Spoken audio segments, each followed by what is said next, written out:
6, 5, 4, 3, 2, 1, 0. Good evening. Hello, everyone. Welcome back to Friday Night Live with That Mill podcast. Hope everyone's doing well. How are we all? I think a few evenings in the chat. Let me introduce you my two regular co-hosts. First up, the ex-fan on the board, as he likes to say. If you didn't know he was fan on the board, Mickey Simpson. He's shaking his head. Let me unmute your mic. You can unmute yourself, or do you want me to unmute? I just had to keep it. Hello, mate. I just had to keep it muted before I called you a cunt. So yeah, start as we mean to go on. There's tick one for the that Millwall podcast bingo. So no, I'm all good, mate. All good. Been a nice, relaxing week. Feels a bit weird that we haven't done a midweek show, but still, we'll have to make up for tonight instead. Fresh from BBC fame, by the way, for Friday night. We've got Neil Fizzler. How you doing, mate? Good evening. Good evening, everyone. How is everyone?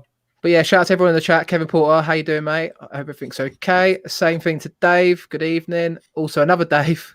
How are we doing? And also Charlie. Hope you're well, mate. Hope everything's okay. Hope your internet's all right these days. Also, Alan, how you doing, mate? Hope you're good. So yeah, if anyone's in the chat, be sure to say hello. Also, likewise to Mr. Adam Scanlan. I think he's got the most important question here, mate. Neil, have you sorted Tinder yet? Not quite. It's in the midst of being done. Well, I think I'm sure we can get a little campaign going here. Neil for Tinder, we've got to make it happen. So yeah, if somebody wants to write my profile, I'll put it online. Put it in the chat. Put it in the chat. If there's enough interest, we'll maybe spend an extra 10 minutes after the show getting his Tinder profile sorted. How about that? If there's enough interest for it. So, hello, John. How you doing? Also, same question. Any dates? Have you got any dates lined up yet, Neil? What's going on? Connor, how you doing, mate? Evening to you. Same thing to you, We're Keith. in lockdown. Well, we can't date. I'll get a 200 quid. I'll get a 200 nicker fine, won't I? Shout out to the couple of Joshes in the chat. How you doing, Josh? Yeah, sorry, officer. I'm out on a date just so the boys on the podcast can have a bit of a laugh on Friday night. Sorry, mate. I'll go home. But yeah, hello, Darren, and hello, Mark, as well. But yeah, boys, we're here tonight to preview, obviously, our game tomorrow. How are we feeling about that just on a brief one, Neil? You looking forward to tomorrow's game away to Reading? I was, until I started looking into our record at the Majewski, which is absolutely woeful. I think we've only won there twice. Unbelievable. I think we won there in 2018 and 2001. So, but we finally found some form, haven't we? After last week. So we're going to go there on a high, hopefully. No, I mean, that's it. I think it's going to be interesting to see how we do. I think you're right in what you say about Reading. I think, you mentioned it earlier, but I'm not too sure. Like, obviously, the win we got a few years ago when Cahill came back, I think it was Gregory scored that day and Romeo maybe got deflected short, sticks in the memory. I think it's about three years ago now, I reckon, around this time of year, actually. I think I had a little 2018, I think, yeah. There you go. But yeah, you look forward to tomorrow's game, Mickey?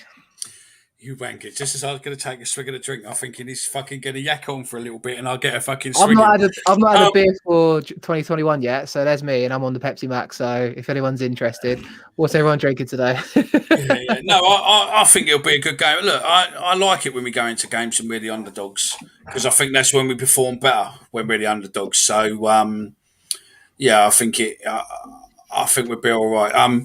Good evening, Tom. I'll come back to you in a minute. But yeah, no, look, I think it's going to be all right tomorrow. Trust me. I said that last weekend as well. I said have faith. So you know what? Bit pissed off last week. I called 3-1 in our chat, and then fuck me, we went to score 4-1. So yeah. Well, I'm sure Josh Bain's already commented in here saying morning, but it's actually evening. So each their own. But he could be in New Zealand or somewhere, couldn't he? Well, Josh had 3-1 Millwall on, and he was going to donate the winnings to charity. And unfortunately, obviously, Marlon Romeo steps up and scored that fourth goal.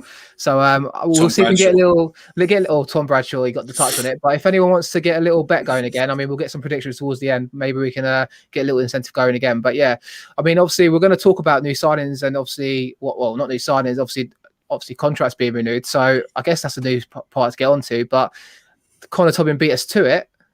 Danny Mack, Murray Wallace, and Tyler Bury all signed new deals. What's your first instincts on that this week, Neil? pretty good, isn't it? I think in the past, Millwall have been guilty of letting things slide, leaving contracts until the end of the season, particularly with Danny McNamara, who's been a revelation, I think, since he came back from Scotland.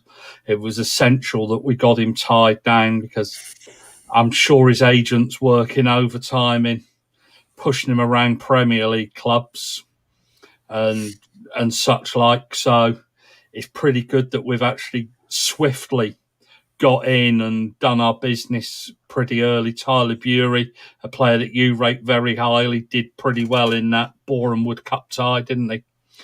When he came on, it's a player I'd like to see a lot more of.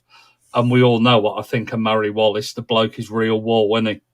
Solid, dependable, great squad player. No matter what we do next season, we're going to need the likes of Murray Wallace, who can play in one or two positions to really bolster the squad.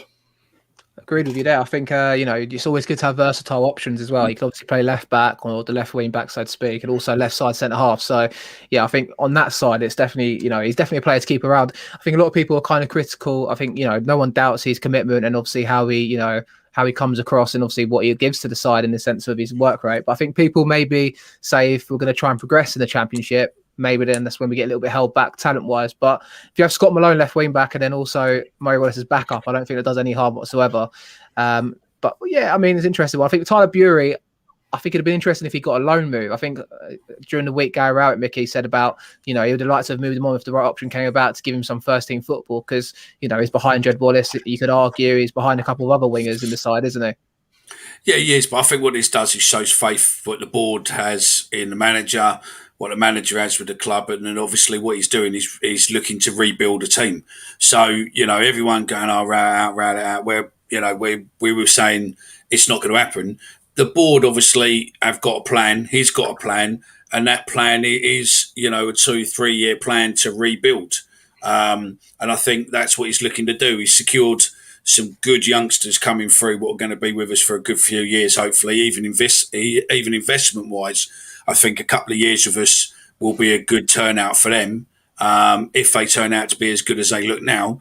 And I think, seriously, it's good times ahead that he's slowly trying to build a team. So, yeah, I think it's all good all round.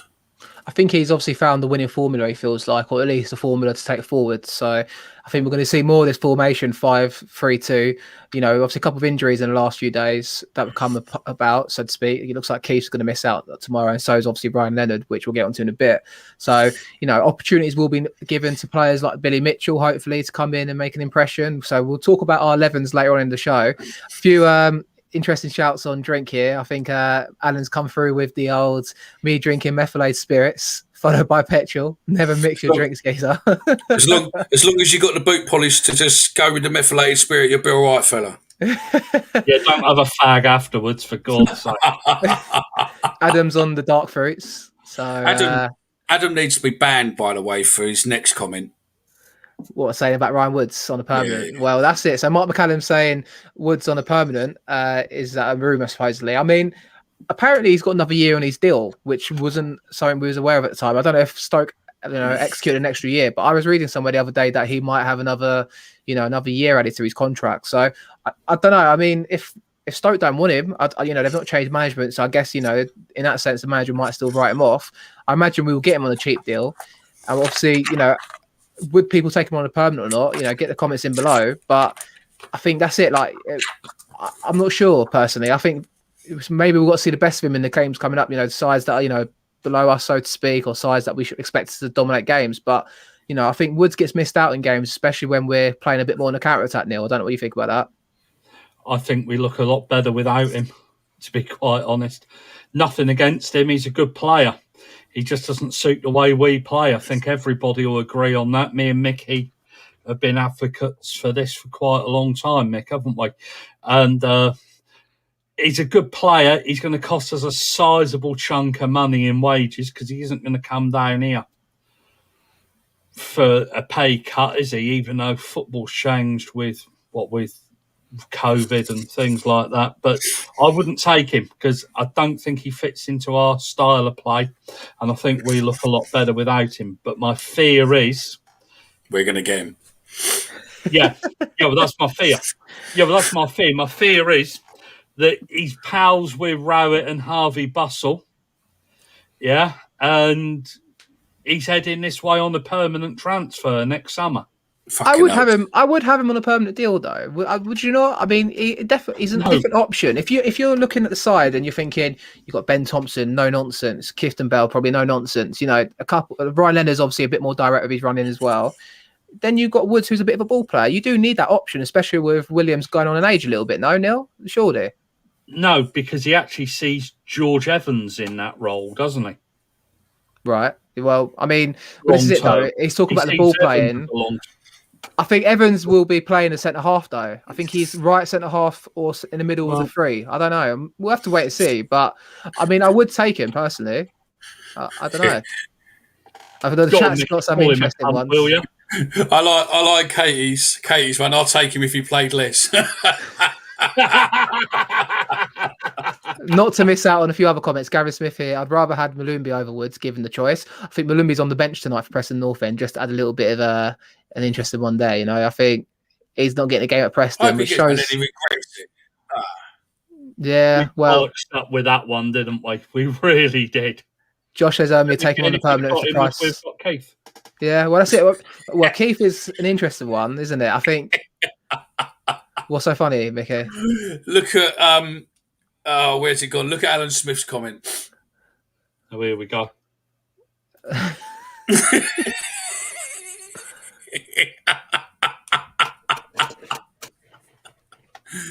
Oh, we're missing on some beer shouts as well. So we've got Gavin Smith's on the Morettis. We've got Josh on the Buds. Hang on, Omar. I've got to address this. Go on. No, where is he?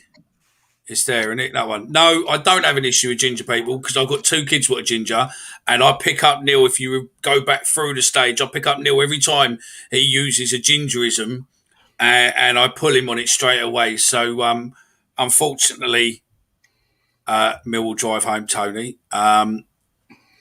That's a blatant slanderous lie on my fantastic character, and it's not allowed. Well, yeah, I do. Well, this is. I think Tom's obviously a Birmingham City fan, so this is maybe an interesting one here. You've got an amazing player in Clifton Bell, who I take over Woods any day. Much more consistent. So, I mean, obviously having a Birmingham fan in the chat. I mean, I think I read some news or some tweets online that obviously Birmingham fans were quite sad to see him go. Tom, I'll put it to you now. Why did he leave? Is it, did he get off the new deal? Was it finances? Was he, was he not fancied by the manager? I thought he got into the side in recent weeks. So be interesting to see what you think from an opposition. We're going on Tom's show over the weekend. One of us, either Sunday or Monday. Tom does the Blue Story, I think, podcast for Birmingham, and he's invited us on Sunday, Monday, and we'll be doing a chat with him. Yeah, but he couldn't understand the locals. That's why he came down here. We want to be together. So Neil's not going on the Birmingham show on the weekend. So that'll be me with you, mate. Interesting shout here from Gavin Smith saying about Cameron Brannigan. He's actually a midfielder that I think used to be maybe at Liverpool a few years ago. So I mean, that'd be an interesting one personally. I mean, I think he's a more of an attacking minded player as well, so it could be an option. And he's also mentioned Neil's favourite, Jet. I reckon that's Neil in disguise. You know that Gavin Smith is really Neil. I'll tell you what, yeah, Jetcott at Plymouth. I'm going to say this because I saw him play about 18 months ago before he went down to Truro non-league. He is a proper player. He would solve a lot of our goal scoring problems, no problem at all. But I fear they're going to want £4 or £5 million for him. Well, that is my only fear about it. They don't need to sell. Yeah, and I think he's actually League One's leading goal scorer. If not, he's not far off. But he is a proper player, and he's just been called up into the Welsh full Welsh squad as well. I would be absolutely delighted to see Luke Jetcott at Millwall. In fact, I'd get my brother-in-law to drive him up there. I mean, it's an interesting one. I think, we don't often, the last player we signed from a lower league, so to speak, or lower, striker, so to speak, was Lee Gregory. And obviously, Gregory went on to do okay for us. I think the difference is the fees these days you got to pay for these players. And, the balance of risk and reward on this is it. Like, you put money into a player that you say 4 or 5 million, that would smash our record transfer fee if that was the case. It'd probably be a lot cheaper than that. Not a lot cheaper, but it probably wouldn't be as much as that, maybe with add-ons to take it there. But it's a big risk, Neil, no? I'd like to put a lot of money into a young player like that. Yeah, but you see the likes of Brentford do it. Brentford have done it with Ivan Toney and Ollie Watkins, who came from just up the A38 at that horrible little shithole that's at the top of the expressway. So you've got to do it these days in football. It's no good thinking, will I or won't? Will it come off? Won't it come off? Yeah, you do your homework on these players, and what's the worst that's going to happen? He's going to be with you for 5 or 6 years, and you get 5 or 6 years use out of him. Yeah, or you speculate to accumulate. You spend 3 or 4 million quid on him. And hopefully you're going to get 10, 15, 20 million back. But they do all the analytics. I know that you love analytics and football's full of it these days. Whereas I just go out and scout a player and do it the old way and think, yeah, he can do a job for me. They look into all sorts, don't they? So I don't think it'd be too much of a gamble, to be honest, depending upon the price. I think a lot of it is to do with the way we play, though. You look at Tony going from, I think he was, kind of at Newcastle for a bit. Then he found his home at Peterborough and they took a risk on him. But Peterborough play an attacking style of play that they know is going to make their strikers look, even though they're good, they're going to glorify them a little bit. But if you sign a nice young attacking player for Millwall, the problem we're going to have is that we don't really cater too much to our forwards and they don't get many chances in games. If you're Brentford, though, Brentford create X amount of chances more or less every single game. So that's the difficulty, though. I think, like, when you bring these young players in, which is what Gregory found that 1 year he had with us, the first year he signed for us, he was still our top goal scorer, but he scored a hat-trick on the last day of the season, which kind of flattered him a little bit more. But I think if he should take away that, he would have had 6 goals in that year. So, like, it's difficult for these strikers. Score for ages, could he? This is he it. Couldn't score for absolutely ages. So it's a hard one. I think, if you find the right balance and you find the side that's creating loads of chances, like we did on Saturday, for example, then maybe it might work. But I mean, that's an interesting one. I think, how's everyone feeling this week after, we got a win? I think it was TT that said it. It was just I think this week I've not had a single worry about Mill this week, which is a different one for me. And seeing all the news about contract renewals, it's been a nice week, Mickey, hasn't it? Just to kind of embrace the 4-1 win and have a few days off from it and go again this weekend. It's lovely, isn't it? It's lovely to have a win and be able to fucking not see all the drab and fucking not listen to certain people just bitch and moan and constantly be down with everything. But you know what? We've got a game tomorrow. It'll be back to normal if we don't fucking do something tomorrow. So yeah, look, I've got the faith. I think we'll be all right tomorrow. I know Neil's already jinxed it by giving us our bad run already by telling us when we last won and did this and did that. But you know what? I think we're definitely nick a win tomorrow. Heads on. Interesting one. Records are made to be broken, of course, aren't they? That's true. Records are made to be broken, and exactly. We go in there flying. Although I think I was starting to doubt Robert in that first half last Saturday because we were absolutely woeful. Then we got that penalty scored. And then it was just a totally different Millwall, wasn't it, after that? And I think everybody was buzzing for days. I don't think we was that bad last week in the first half. We wasn't great, but I think they got the early goal. A lot of people have made a big thing out of this, right? And yeah, compare it to the second half and first half is night and day, by all means. But we've played worse this season than we did in the first half. I think it was because we got the good performance against Norwich and there was a lot of hope going into Saturday's game. I think that's why people kind of, got excited about the game. And then they saw that and they're like, for fuck's sake, we're back to square one a little bit. But I don't think we were that bad. It was a game we had to win. And for 41, 42 minutes, it didn't look like we were going to win. That's what the disappointing thing was. Yeah, we knew we had to turn up and we knew we had to play because otherwise they were breathing right down our necks and we were fucking dog shit. Let's face it. You lost the faith. I regained the faith. I think Neil lost it in the first half because it was funny because I obviously did. we're talking about obviously doing the show afterwards, and you was like, "Get me on, I need to moan," and then we go and win 4-1, and it kind of. I think a lot of people were like you, Neil. So I'm not just singling you out for this because in the first half in particular, a lot of people were really upset about it when you read through Twitter. And I don't think it was that bad. I really don't. I think they just got the goal. And bear in mind, this is a Sheffield Wednesday team that were one of the form teams in the year, so to speak, since the turn of the year. They've not been that bad of run, so to speak. And obviously for us to then kind of come back and win 4-1 the way we did, I think a lot has to be said to the players about that. We'll move on anyway, because I want to talk about our game tomorrow. And obviously got a couple of injury issues to say, but I think one of them is actually Keith Bell that Tom's replied to me on here. He says just clear off the wage bill, and Karanka didn't fancy him in the beginning, but had no choice but to play him due to injury. Tom, I'm right in thinking he's a bit of a fan favourite as well, wasn't he? I think a lot of people rated him and kind of, thought highly of him at Birmingham. I don't think he ever got like singled up for any awards, but I think he was quite a favourite for a lot of the support there. So, I mean, send Tom a link, get him on second half of the show. we could do if he fancies it. We could definitely talk about it. I think he said here also was by far and away our best player this season because his head never dropped like others. When we're losing, he still gives 100%. I rate the Brummy impression, by the way. So I'm texting him now, yeah. Well, before we do that then, so we talk about what our 11 should be, and I think the same goes to people in the chat below. Obviously, what do you think the 11 will be tomorrow? I think, we've got a couple of injuries to contend with at the moment, haven't we, Neil? We've got no Ryan Leonard, who's been ruled out for the next 12 games, according to news that day. And I think he's an 8-week injury, but obviously the game's coming thick and fast. Huge shame. Yeah. That's a huge shame, that one. Obviously, no Ryan Leonard. And then the second one... a few weeks ago, we wouldn't have been, or a few months ago, we wouldn't have been saying that. But he has looked by far and away our most consistent player for absolutely weeks now. And the major shame.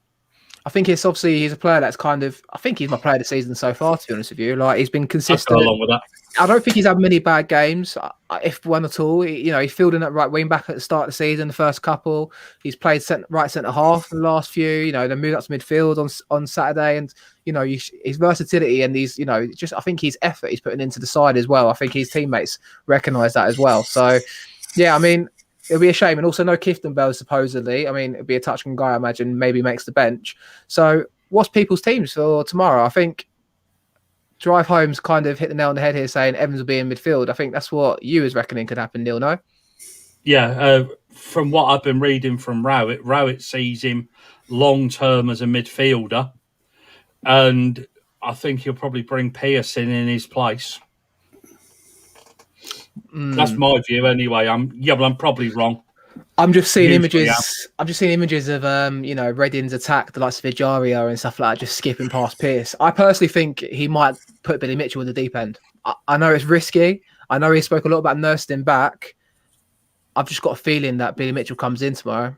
I don't know why, but I think Billy Mitchell played 2 or 3 reserve games. I think he played 2 last week, didn't he? Because he played on the Friday game, and maybe one the week before that, perhaps. So he's played a couple of games. So he's not obviously played, in the first team yet, but he's been training for a few weeks. He's been in and around the setup. So I think it would be a big call because I think he strained the injury that he had, didn't he, in a reserve game? Mm-hmm. So I'm wondering if he really is fit, to be honest, or if it's one of them. They're just trying, as you say, nurse him through. I think it's a good opportunity for him to come in and just kind of grab the opportunity as well. Unless he changes up and maybe puts Thompson in the midfield too. But I don't think he rates Thompson enough to play in one of the midfield 2 positions, so to speak. I think he'd rather Thompson goes further up and be busy a bit more and kind of runs around and kind of causes a bit of havoc. You saw what Thompson offered on Saturday, breaking the lines and getting, in support of the 2 forwards up top. So go on, Neil. Ben Thompson has not let us down since he's come into that side. Yeah, we were all calling for him to have some games, and he really has stepped up to the mark. He's been absolutely fantastic, mm-hmm. And we're just showing now what happens when we put him in and we get him in on a regular basis. Interesting that the only disappointing thing is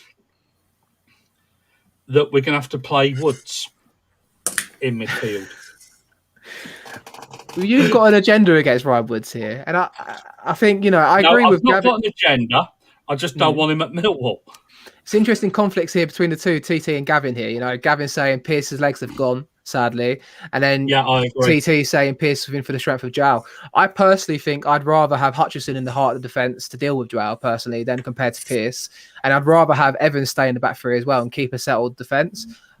That's just my personal opinion. I think, you know, you're looking at it, maybe Williams could come into the midfield next to Woods. I know they struggled against Coventry, but, you know, if Billy Mitchell's not fit to play from the start, you could see Sean Williams come into the side, which I don't think anyone's really mentioned. No running there. There's no fucking running there, is there? Christ almighty. It's interesting no one's mentioned Sean Williams, though. So, like, why are people writing Sean Williams off now? You know, I think he's come in a couple of games. Bristol City in December, he came in and put in a good midfield performance. You know, I think Sean Williams is sometimes a player you turn to. Did he? No. Woods didn't play in that, did he? I don't think. No, and they did play together against Coventry. And I can understand the comment about, you know, the turnover, but I think if you've got the midfield two, and it's them two in that case, and then the three behind them, you know, the three defenders, you might be able to get away with players that, you know, aren't necessarily quick on the turn. So then maybe having the three defenders behind could help out the likes of Sean Williams. So we'll have to see. I think there were a few comments just to bring in some people's opinions. Dave O'Keefe, seriously think Leonard was on the way to being player of the season. Massive difference in his game this year. I think someone else shouted that above as well. I think it was Gavin, Leonard, the most improved player of the season. Mark McCallum's calling for Mitchell back in the midfield tomorrow. Paul here, with the season's been a constant cycle of we're absolute shit, so we're turning it around, so we're shit again. I think this is it, though, isn't it? Maybe now that we've got, you know, I know we've had Leonard injured, but hopefully this is an opportunity to have a settled team to kind of go forward, isn't it, Neil? Typical Millwall, isn't it? Yeah. Absolute shit.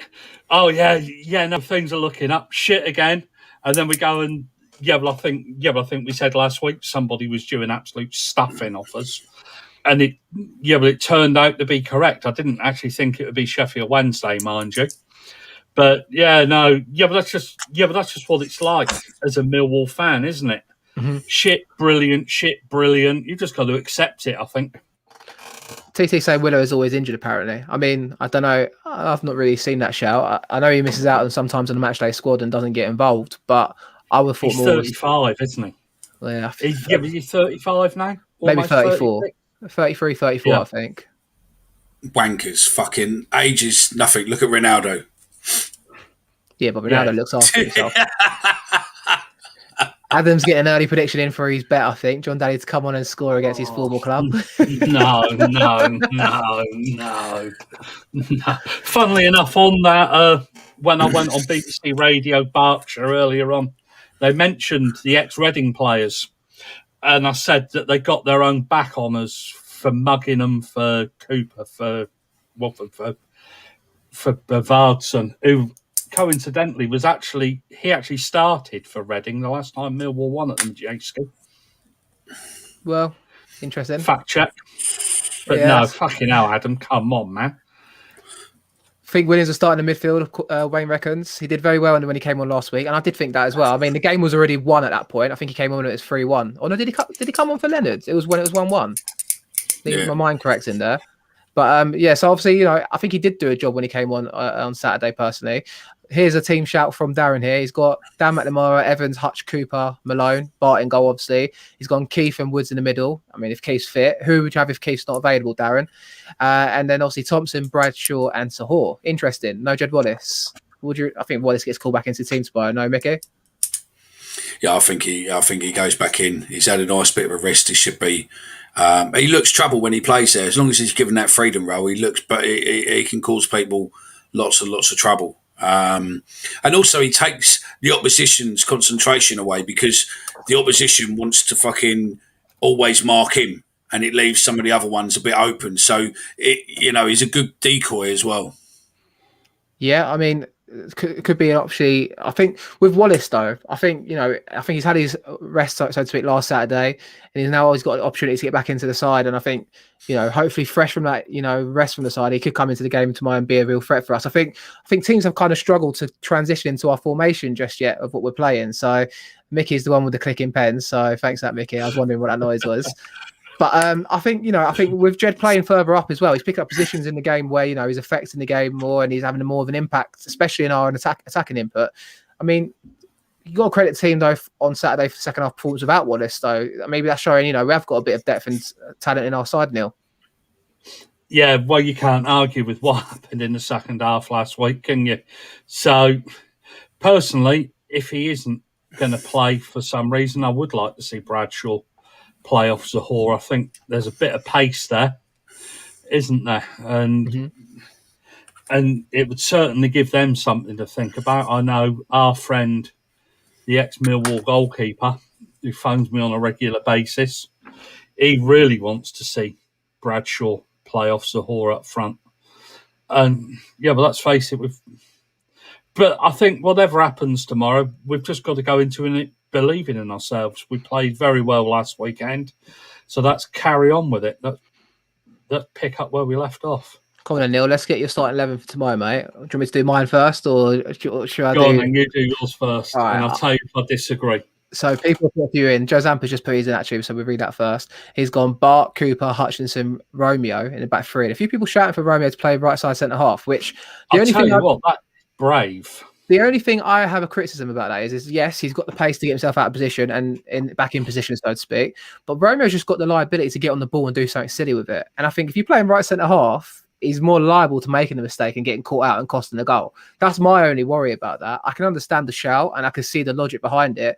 I'd rather McNamara be the right centre half to then free Romeo to go up and down the pitch and leave him to do that at right wing back. Because I think McNamara would offer that stability that we seem to get with playing three centre halves that can pass the ball around. My personal opinion. So my team, I'd go with Bart in goal. I'd have Danny Mack right wing back. I'd have Evans, Hutchinson, and Cooper. I'd have Scott Malone left wing back. My midfield two, I'd have Woods, and then I'd partner him with Sean Williams. I'm going to do it. I would say Billy Mitchell. If it was a week down the line after, I would say Billy Mitchell in there could be an option because, I think Mitchell will come in and obviously with Leonard's injury, it's like the perfect opportunity for him to come back in the side and try and stake his claim and live up to the hype that Rowett's put behind him. And obviously with the amount of games coming, he will get his opportunity though. So maybe tomorrow there's no need to risk him and hopefully second half he can come on and make an impact. I'd have Thompson, obviously behind the two of Sahor and Jed Wallace. What do you reckon, Neil? What's yours? I'd go along with that thinking. Obviously, if Keith is fit, I'd have him in there instead of Williams. But I can't disagree with your side there. I can't disagree with it at all. You wouldn't even take out Ryan Woods, mate. What's going on? Mate, I'd take out Ryan Woods. Mickey would take out Ryan Woods. 95% of our fan base would take out Ryan Woods, but the manager won't. Well, this is see it now. Yeah, I mean, it's nailed on. He isn't going to take him out. So sensibly, when you think sensibly, yeah, but exactly as Gavin's just said, Woods and Williams can't play together. I agree with that, but then you could say a few minutes ago, Clifton Bell's not got legs. Clifton Bell's not got the turn of pace. That's my only criticism. Yeah, but he just kicks someone if they go past him. If you watch Keith, he's maybe a bit quicker than Williams, so I can't put him in the same category. But he's not, he's not a Ryan Leonard in midfield, is he? He's not the same box to box kind of midfielder, is he? I guess you're right. Yeah, but he isn't. Yeah, but he isn't as slow, is he? Yeah, maybe just. But I do think with what Woods and Williams had the trouble with is when we play in that back four, then there's no support behind them. But I think with Evans, Hutchinson and Cooper behind, I do think maybe we could get away with playing Woods and Williams in the middle. I personally would play Billy Mitchell if it was a one-off game, but bigger picture there, I think you've got to say. Yeah, I personally don't think Billy Mitchell's fit enough to play or to start again. To come on, yeah, I'd agree. But as to starting again, big Would call you on think, it. No, I think your team's spot on, to be fair. I mean, even with Woods in there, I mean, Woods is okay if he's got enough room there. If he's got other people playing with him, then he has the room. We've said it before that he is a good player, but he needs to be playing in a team where he can shine. And the trouble is that sometimes it's as if he just fucking coasts along rather than actually wants to play. Williams is my only questionable with yours I just don't know if his legs will be there for 90 minutes. Well, the problem is, though, who else would you play? If Keith's not available, are you going to risk Billy Mitchell? Would you risk Billy Mitchell? That's the problem. You've got to play him, but I wouldn't risk Billy Mitchell because I don't think he's fit. Or would you put Ben Thompson in the middle with Ryan Woods and then maybe have Wallace as the number 10 and then you can have another striker. See, on the but pitch. that's when Wallace comes into his own, isn't it? And I don't know. A lot of people have been calling for that, haven't they? A lot of people have been saying. Yeah, but that's where he gets the freedom. Wallace. That's where he gets the freedom, and I think that's where you're going to actually see what he can do. And when he's got the freedom, he's everywhere. He smashes it all over. The problem is with him is that if you keep him in one area, he drifts into another area anyway. So you might as well just give him that fucking free roll and say, right, there you go, and then he can go where he wants. And that seems to edge the other team, the rest of the lads to perform that slightly bit better. Ryan Woodsworth being on the pitch just for a couple of those fucking spot on passes. He can stick it on a dime. So yeah, no, Mickey's turning. Mickey's becoming a Ryan Woods fan. No, I'm not becoming a Ryan Woods fan. Turn. No, I'm not turning. I think the geezer nine times out of 10 plays like a cunt. But it's those certain games where coming up he's going to do something what's going to fucking win us a game because of his skill or that ball behind the back line.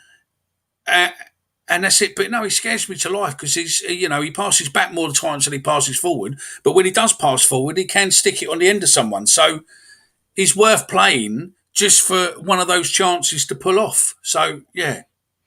I think with interesting one here. I agree with you, Gavin. I think Ben Thompson is better in a free as well because he has a license to just bomb on, and I think with that, then it allows the sitting players to kind of just obviously do just that, sit and kind of dictate play and not have too much to worry about going forward. But I think it is an interesting one. I think if we played Wallace in that 10, I think he's personally more effective the further up the pitch he is. You almost want him to be our Ronaldo. And sometimes I criticise him for that as well. The way, he has games where, he thinks he wants to do too much. But if you just leave him up front and he's effective up front, I think he does more to contribute towards scoring a goal and less responsibility for him defensively, coming tracking back and helping out. It's just solely Neil, just help out up front and try and make a difference. Fucking hell, I thought that Mickey was going to swallow that bottle a minute ago.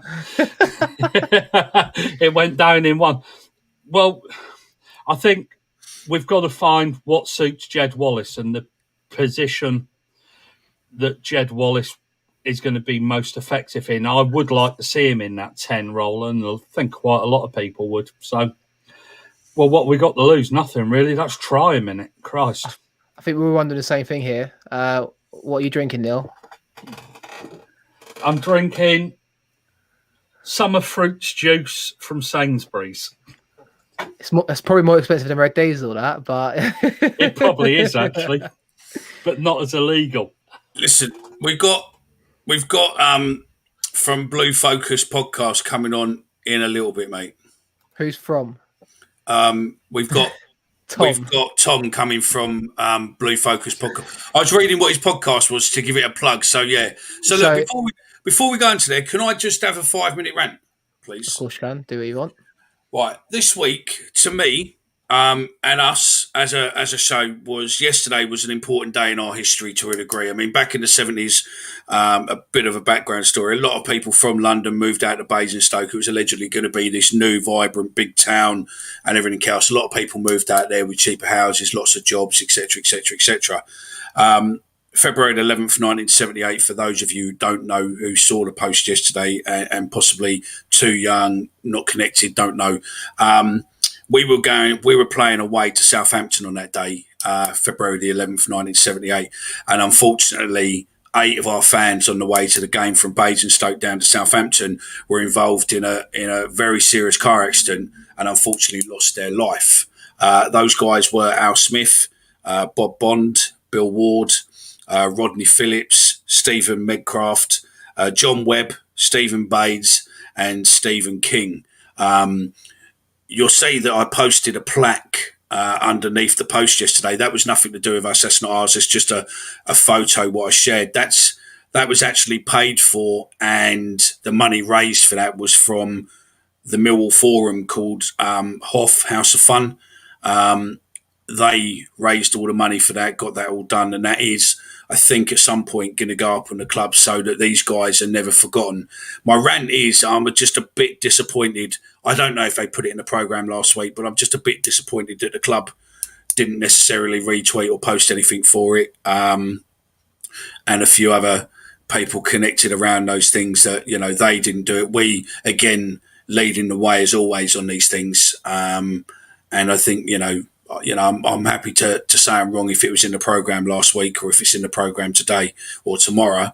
Then I put my hand up and say okay, fair enough. But it's not hard to sit there and just retweet or post something themselves. The names and everything else was there. They know all about it because 3 years ago when I was found on the board, go back to it, when I was found on the board and the Memorial Day and everything else was set up, it was set up around this time to remember these guys. It was set up at the 40th anniversary. It's now the 43rd anniversary, and obviously it's going to keep going. And as long as I'm still breathing and I've got a platform, then I'm going to remember those lads every single year, and no one's going to stop me doing it. I don't know the lads. I don't know any of their family. A few of their family have messaged us on social media to say thanks very much for doing it and all that. But I just think it's a firm part of our history, and it's a firm part what should never be forgotten. 8 people dying all on the same day going to watch a game. I think really that's just a little bit of respect, and remember them is it. So yeah, sorry, rant over.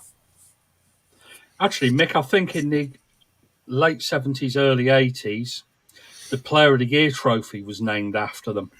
Yeah, I think you're right. I think it would be an absolutely fantastic gesture if the club went back and renamed it after them every year, because this is something that we shouldn't ever really forget. I know we take it for granted that we're going to be pretty safe going to games, and you shouldn't really set out to go to a football match and not come back for whatever reason. Yeah, no. This happened a long time ago, but we shouldn't ever forget. I mean, I was 2 at the time it happened. Yeah, I was 10. So it shouldn't ever be forgotten. And thankfully, as a podcast, we're not going to allow it to be forgotten. But I'd quite like to see the club make the gesture of returning the name of the Player of the Year trophy to the Basingstoke 8, I think it was called. If anybody in the chat's old enough to remember and can actually put the exact name in there, I'd be grateful. But I think it was the Basingstoke 8. We shouldn't ever forget. No, exactly. And I think, it's now only the MSC trophy or whatever it is, which, Millwall supporters trophy for Player of the Year. I think it doesn't have any meaning like the Basingstoke. So yeah, there we go. Thanks, Omar. My rant is over. I just thought it needed to be aired, especially for the podcast past this, because a lot of people would have seen the names and wouldn't really. Because the problem is, we're now 43 years down the line. Unfortunately, the way digital media and everything works, there's only 1 or 2 newspaper reports what you can see about it, and they don't have their pictures because obviously at the time there wasn't loads of photos of them. They don't have loads of details. It's not like now, if something happened now, you'd have probably 300 newspapers reporting it. But back then it's only the local newspaper which really reported it. And I think if we don't do these things and put stuff back onto the digital arena, then I think it'll be forgotten. But we keep doing it every time someone, does the Basingstoke 8, Millwall, they find a digital link to one of my tweets I've done a few years ago on the 40th anniversary 2018, and then keep going forward. We just keep doing it. So yeah. I mean, I think everyone echoes your thoughts, mate. Everyone's saying, well said. And I think maybe, you're saying about the club as well, but obviously a few people have said it in here as well. There's no fan on the board since you've left, Mickey. I mean, obviously that's something maybe talk about another show and another day, but, maybe the MSC could have done something as well for this. And I think, Adam's comment, you can put it on the screen if you want, Mickey, but you can't stand the MSC. I think sometimes the presence is sometimes it's there to link with the club, but maybe sometimes they should be doing more from the fan side. Sometimes you feel, I feel anyway. I do. I think the problem is that there's a FIFA regulation which Dill obviously knows about through doing a bit of research the other week with it, but there's a FIFA regulation that you have to have a paid fan liaison officer within the club. And that is Shona, and Shona does a fantastic job. I'm not, contrary to popular belief where I've been accused of it in the past, I've never ever slagged Shona off. Shona was looking after disabled fans when I was fan on the board, and she is she's mustard, proper mustard. She's, one of the good people at the club.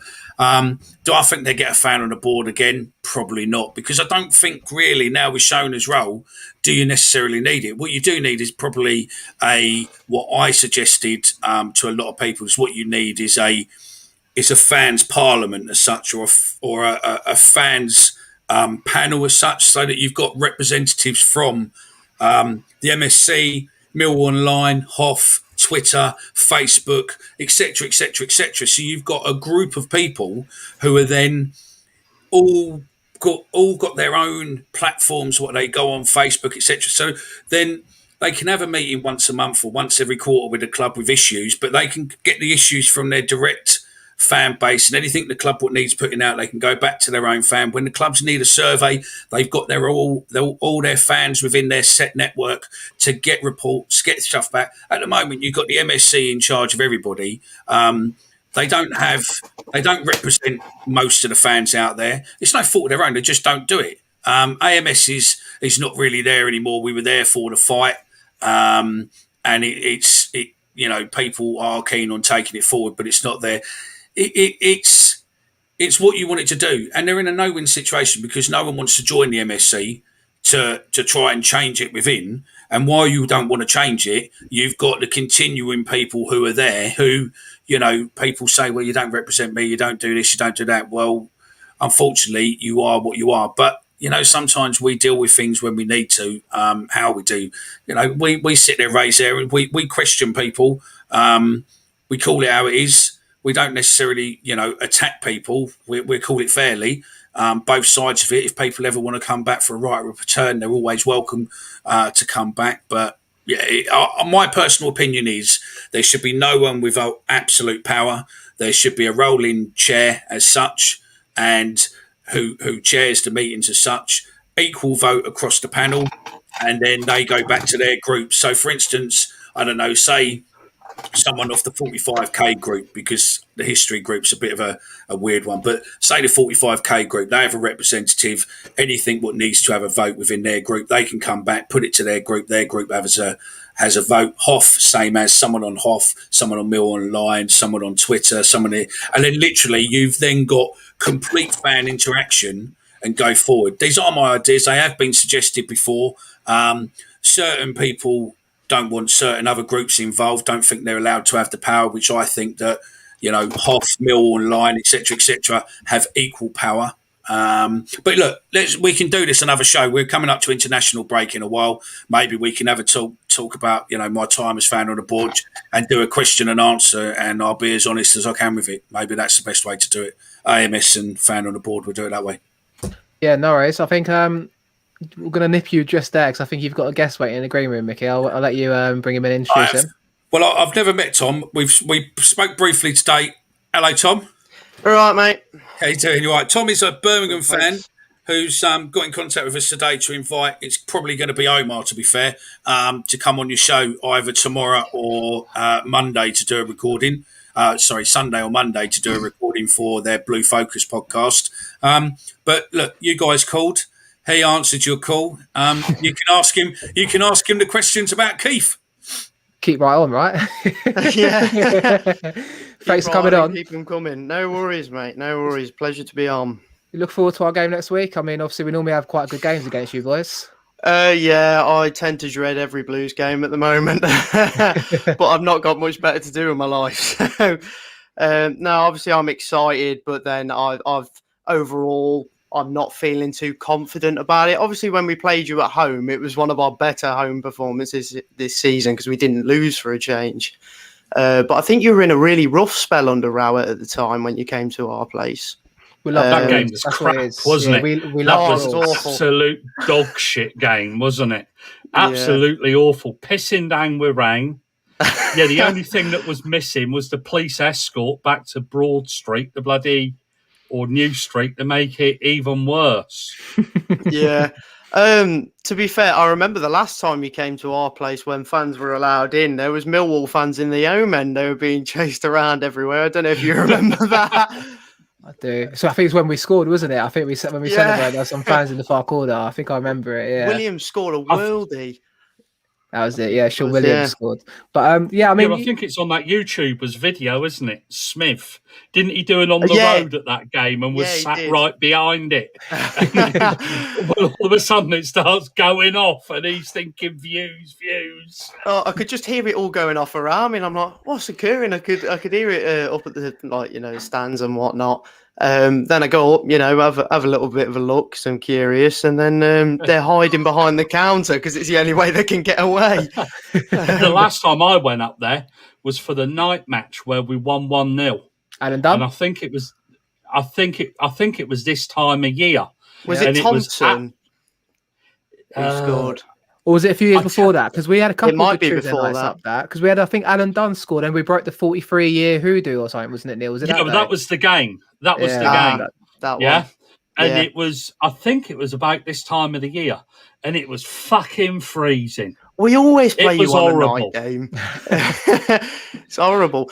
You'd think they wouldn't, do Millwall versus Birmingham as a night game. You'd think they'd do that more of an early kickoff, stop people getting into pubs before the match. Yeah, but I tell you who played in that game was that Italian. Was it Diego Fabrini? Diego Fabrini, yeah.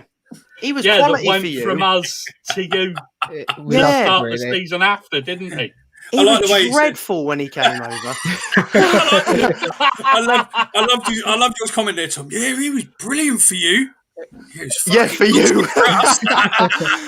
Yeah, but he ran that game, I think. He did. He had the game of his life. Yeah, it was when Alan Dunn scored. I think we won 1-0, and it was a header, and I think it was on a Tuesday night. I remember it, actually, Neil. You're Yeah. right. I remember going up to it as well. So that Yeah. was a good away It day. was And then- absolutely fucking freezing. It was. And I can remember. Yeah, but I can remember ending up in South East London. Oh, Because yeah. my boy, I think, had gone on holiday. I remember being in South East London about 2:00 in the morning. It's fucking foggy as fuck. But I didn't give a fuck as we'd just beaten Birmingham, and I'd never seen You us wouldn't, win would at you? Birmingham. No, to be fair, that reminds me of about 2 seasons ago. We beat you at your place 2-0. And I remember because obviously there was some fans on the bridge chucking stuff down, and we had to get. That makes a change. We were held there, kind of down that exit way for a good hour or so. Yeah. We could go on to that. Cowards' ways open for business. You're on about the little gangway, isn't you? What leads you back to the station? Yeah, from our place? that one. Yeah, we can go on to that story if you want, because I was fanning the board then, and I saw all the CCTV of you lot as well. So that's an interesting, that's an interesting topic. Was he?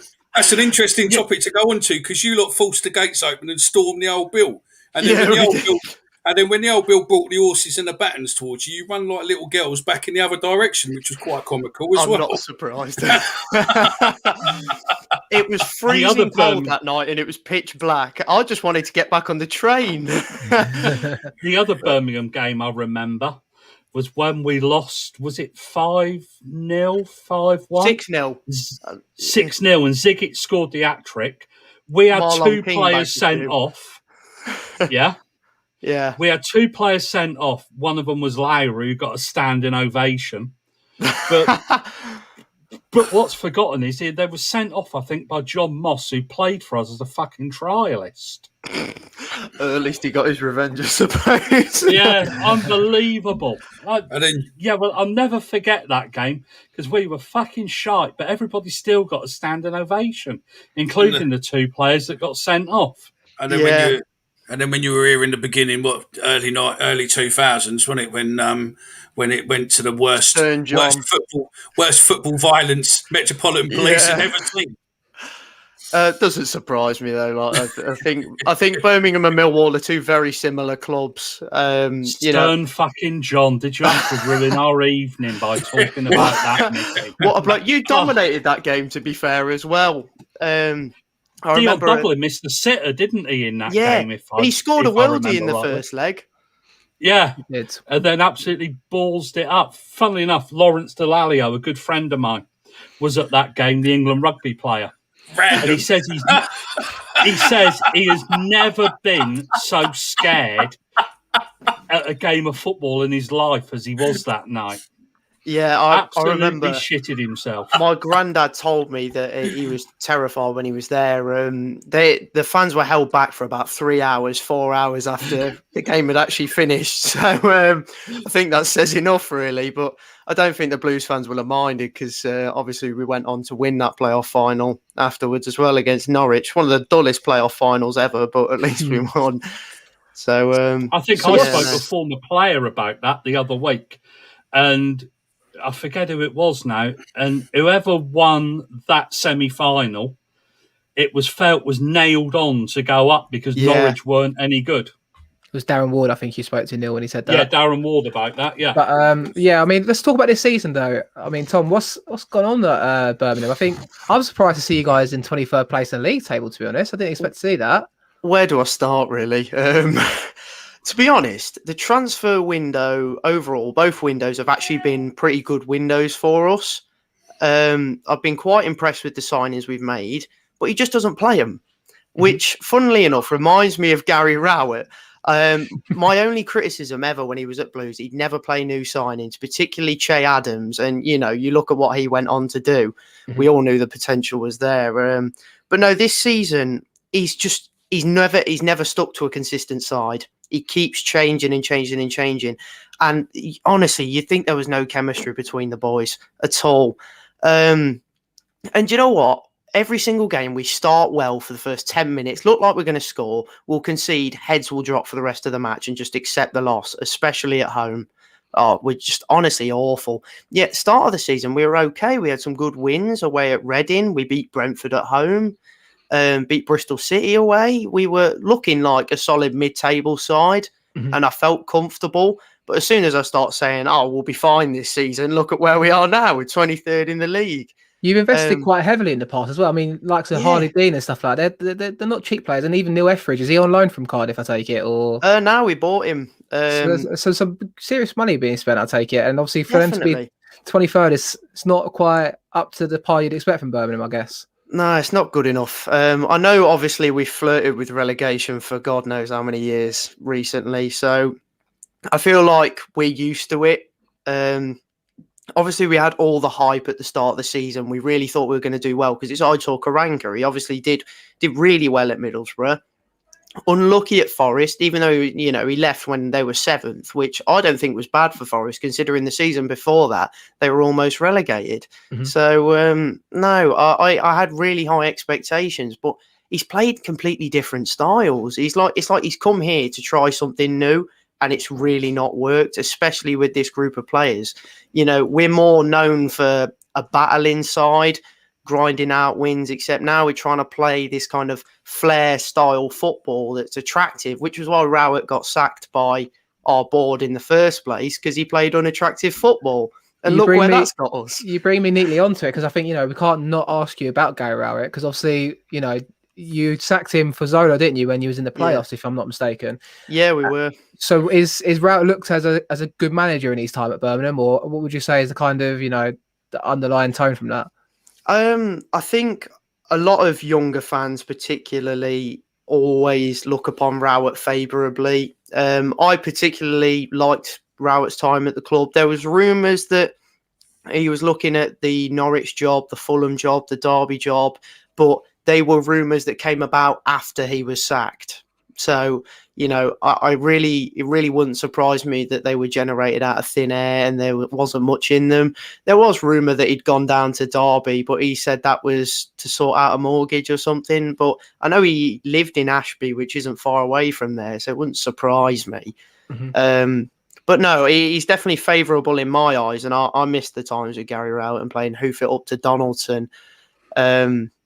But honestly, we really looked like we were going to get playoffs that season. We started so well. What was the style of play under him? So you're saying obviously hoof up to Donaldson. Is that like, it's because you don't mention the flair? I take it that's when you went to Zola, you mean, as in like it didn't work out? Or so what Rowett, it was kind of not pretty on the eye football. It was more just kind of effective, I guess. Definitely, yeah. It was disgusting football, in all honesty. Like it wasn't pleasant to watch, but it won us games. And I think I'm one of the fans that I don't care what I'm watching so long as we're winning. Like, I'm there to have a good time. I want to see the boys win no matter how we do it. I'm not here to see pretty football. I've never been used to that as a Birmingham City fan. Like, we're just not that type of club. We never have been. You ain't going to see much pretty football, are you, in the Championship? You're No. below a certain few clubs. I totally agree with you, mate. I think as long as your team, as long as you go there, you have a good day, your team doesn't get stuffed 6-0 like I think happened to us against you. Yeah. And the football's just a bonus as long as they try. That's what we say down at Millwall, I think. As long as the players try. I'd like to pick you up on something about one of your better performances being away at Bristol City this year. Yeah, winning there's no achievement. We've won there. Yeah, they have actually had quite a poor home form this season, Bristol City. Not quite as bad as ours, since ours is the worst in the league. But, I think at the time it was still early days of the season.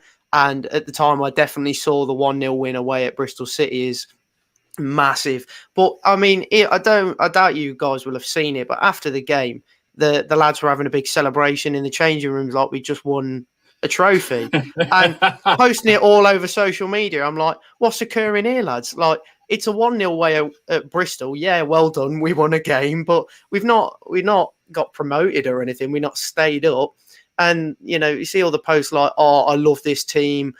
Great to be in this team. And they're all with their shirts off, big team photo and whatnot. And it's like, come on now. We're not a non-league side in the FA Cup.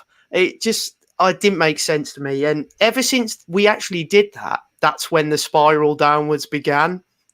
And it's just not stopped. Like, it won't.